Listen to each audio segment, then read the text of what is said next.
நண்பர்களே வணக்கம்.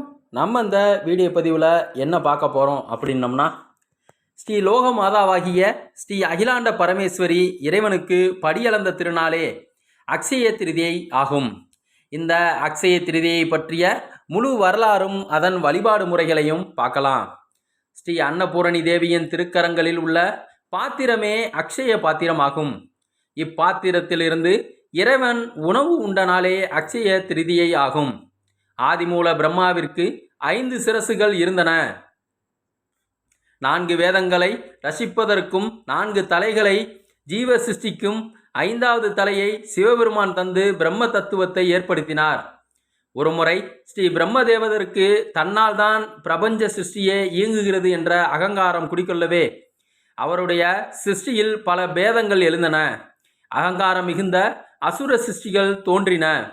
தாம் உற்பவித்த அகங்காரம் மிக்க சிருஷ்டிகள் எதிர் சக்திகளாக அமைந்ததை கண்டு ஸ்ரீ பிரம்மாவே திகைத்தார். அவர்தம் செருக்குற்ற 5ஆம் சிரசு வேத பிரம்மங்களான 4 சிரசுகளையும் அடக்கி ஆண்டது. தம் புத்தியே தடுமாறுவதை ஸ்ரீ பிரம்மதேவர் உணர்ந்தார். அகந்தையா தாம் சிருஷ்டித்த பிரஜைகளையே தாமே அழிப்பதென்பது அவரால் இயலாதென்றோ? தம் தவறுக்காக சிருஷ்டிக்கப்பட்டவைகளை மாய்ப்பதா? ஸ்ரீ பிரம்மா மனம் கலங்கினார். ஊழி தாண்டவ மூர்த்தியாம் ஸ்ரீ ருத்ரனை நோக்கி தவம் இருந்தார். ஊழி தாண்டவ உக்கிரத்தில் ஸ்ரீ ருத்ரன் ஸ்ரீ பிரம்மாவின் 5ஆம் சிரசின் அகந்தையால் விளைந்த விபரீதமான விளைவுகளுக்கு தண்டனையாக அந்த சிரசை கொய்து எரிந்துவிட்டார். இதனை ஸ்ரீ ருத்ரேஸ்வரரின் ஹஸ்த தீட்சையென ஏற்று ஸ்ரீ பிரம்மா மனமகிழ்ந்து தம் தவத்தை முடித்து கொண்டார். ஆனால் ஸ்ரீ ருத்ரனால் கொய்யப்பெற்ற சிரசோ புவனமெங்கும் அலைந்தது. காரணம், திரிமூர்த்திகளுள் ஒருவராம் ஸ்ரீ பிரம்மதேவரின் தெய்வாம்சங்களுடன் அகங்கார ராஜச குணமும் கூடியமையால் அக்கினி பிளம்பாய் அது விரைவாக சுற்றி வந்தது. பூலோகம், புவர்லோகம், சுவர்லோகம் போன்ற 14 லோகங்களிலும் ஏனைய அண்ட சராச்சர லோகமெங்கும் எவரும் அதை ஏற்கவில்லை. காரணம், அகங்கார அம்சங்கள் நிறைந்த அதனை எந்த லோகத்திற்கும் ஏற்கும் சக்தி அமையவில்லை. அந்த சிரசு மீண்டும் பிரம்மலோகம் செல்ல ஸ்ரீ பிரம்மா அதனை கண்டு அஞ்சி ஒதுங்கிட அது ஸ்ரீ ருத்ரனை சரணடைந்தது. சுவாமி, அடியேனுடைய அகங்காரத்திற்கு போதிய தண்டனை பெற்றுவிட்டேன். தங்கள் திருக்கரங்களால் தீண்டப்பெற்ற அடியேனுக்கு அதற்குறித்தான பாக்கியத்தை அளித்தாவது கரையேற்றுவீர்களாக என்று ருத்ரனை வேண்டியது. ஊழி காலத்தில் அதே தாண்டவ கோலத்தில்தான் பரிபூர்ணமாக்க இயலும். எனினும் எம் ருத்ர அம்சத்தால் தீண்ட பெற்றமைக்கு பரிசாக ஸ்ரீ சதாசிவ பிரம்மாவாகிய சிவபெருமானே உனக்கு நற்கதி அருள்வார் என்று ருத்ரன் அருளினார்.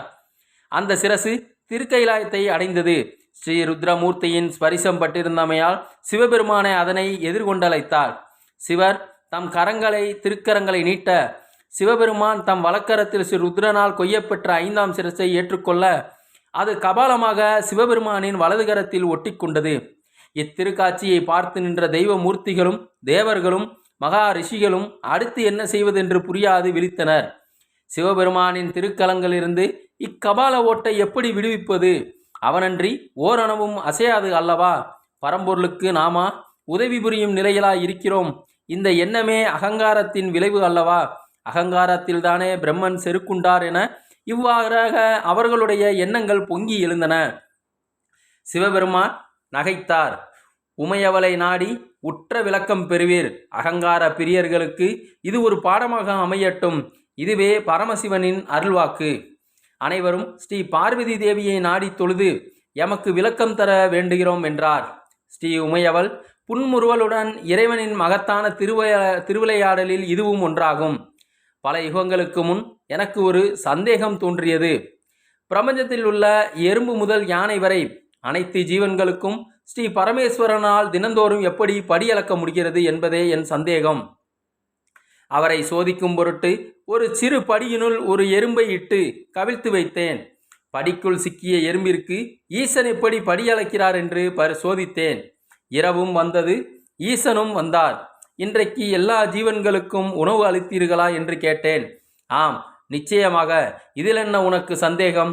இந்த எறும்பிற்கு என்று கூறியவாறே சிறிது படியினை நிமிர்த்தி பார்த்தேன். அதற்குள் 4-5 ரவை கலந்த சர்க்கரை சிதறி இருந்தது. சிவபெருமானை பார்த்து நாணி வெட்கி தலை குனிந்து நின்றேன். அகிலாண்ட பரமேஸ்வரியாக இருந்தும் என்னுடைய ஜீவ பரிபாலனத்தை சந்தேகித்தாமையால் சிறிது காலம் என்னை விட்டு பிரிந்து இருப்பாயாக என்று ஈசன் ஆணையிட்டார். நான் அவர் பாதங்களை சரணடைந்து அறியாமல் பிழை செய்து விட்டேன் ஈசா, என் பிழையை பொறுத்து கொள்ளுங்கள் என வேண்டினேன். ஈசன் சிரித்தவாறே, தேவி, உன்னுடைய இன்னொரு அவதாரம் உருவாவதற்கான பின்னணியே எம்முடைய இத்திருவிளையாடல். எம்முடைய அன்ன பரிபாலனத்தை சோதித்தாய் அல்லவா? அதற்கு நீ ஸ்ரீ அன்னபூரணி தேவியாக வடிவு கொண்டு கங்கைக்கரையில் அனைவருக்கும் அன்னம் பாலிப்பாயாக. ஒரு நாள் உன்னிடம் யாமே அன்னம் யாசிப்போம், அன்றே உன்னை மீண்டும் ஏற்று அருள்வோம் என்று கூறினார். அனைவருக்கும் அன்னமிடும் ஆண்டவனுக்கு நான் அன்னமிடும் நிலையா என்று மன்றாடி கேட்கும் அவர் செவிசாய்க்கவில்லை. இதன் பின்னணியாகத்தான் அவர் தம் வலதுகரத்தில் இன்று பிரம்மனின் 5வது தலை கபால ஓடாக ஏந்தியுள்ளார். நீங்கள் அனைவரும் அன்னபூர்ணியாக நான் அமர்ந்திருக்கும் கங்கை கருவிற்கு வருவீர்களாக என்று ஸ்ரீ உமையவள் அருளினாள். கங்கையில் திருவோற்றுடன் ஸ்ரீ சிவபெருமான் பல லோகங்களிலும் அன்னம் யாசித்தார்.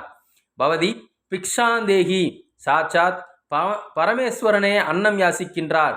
ஈசன் தம் திருவோட்டில் எவ்வளவு அன்னம் விழுந்தாலும் அதை அந்த கபால ஓடே சாப்பிட்டு விடும்.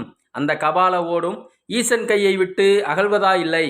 இதை கண்டு எங்கும் தொடர்ந்த தேவமூர்த்திகளும் ரிஷிகளும் இன்ன பிற விருந்தினர்களும் அன்று திருதியை திதி ஈசன் கங்கையில் நீராடி அங்கே கங்கைக்கரையில் அமர்ந்திருந்த ஒரு பெண்மணியிடம் பவதி பிக்ஷாந்தேகி தாயே அன்னபூர்ணேஸ்வரி என்று யாசித்திட, லோகமாதாவா ஸ்ரீ அன்னபூர்ணேஸ்வரி சர்வேஸ்வரனுக்கு அன்னம் பாலித்தாள். கோடிக்கணக்கான சித்தர்களும் மகா ரிஷிகர்களுக்கும் மட்டுமல்லாது தசவதார மூர்த்திகள் மற்றும் அனைத்து அவதார மூர்த்திகளுக்கும் அன்னம் பாலித்த திருக்கரங்கள் அல்லவா. அந்த அன்னத்தின் சாரமான பராசக்தி அம்சங்களை தாங்க இயலாது.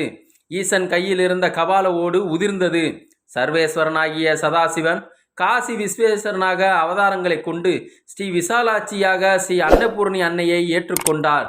நண்பர்களை தெரிந்து வாழ்வில் வளம் பெற வேண்டுகிறேன். நன்றி, வணக்கம், வாழ்க வளமுடன்.